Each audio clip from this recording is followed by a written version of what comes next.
BJP approached you, sir? Both sides. I also approached BJP. BJP also approached me. উনি বলেছেন যে I approach the BJP and BJP approach me. সত্যিটা বলেছেন বলে আমি তাকে ধন্যবাদ জানাচ্ছি। বিচারপতির চেয়ারে বসে পলিটিক্যাল মার্কেটিং করে কেরিয়ার গড়ার জন্য বিজেপির সঙ্গে দরাদরি করতে গিয়েছে।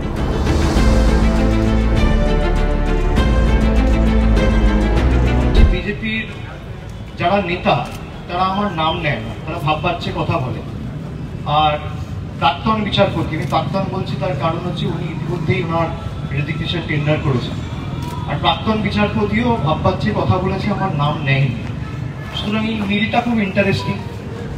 আর সেকেন্ড হচ্ছে উনি যে বিষয়গুলো নিয়ে বলেছে তার মধ্যে সব থেকে বেশি ইন্টারেস্টিং আমার যেটা লেগেছে সেটা হচ্ছে উনি স্পষ্ট করে একটা সত্যি কথা বলে দিয়েছে, হয়তো মুখ ফসকেই বলে দিয়েছে, কিন্তু সত্যিটা বলেছেন বলে আমি তাকে ধন্যবাদ জানাচ্ছি।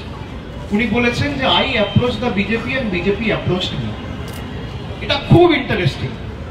You have to read between the lines.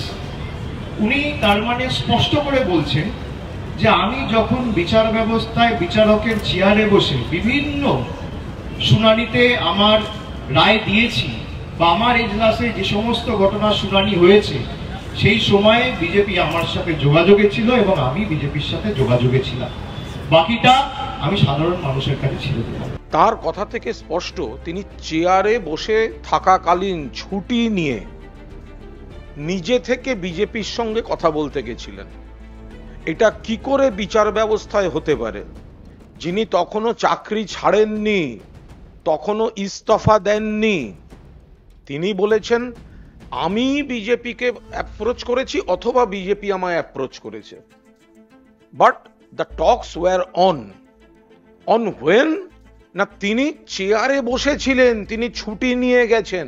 ছুটিটা বড় কথা নয়, অর্থাৎ বিচারপতির চেয়ারে বসে তার সরকার বিরোধী পর্যবেক্ষণ রায়গুলোর পলিটিক্যাল মার্কেটিং করে কেরিয়ার গড়ার জন্য বিজেপির সঙ্গে দরাদরি করতে গিয়েছেন চেয়ারে বসে থেকে।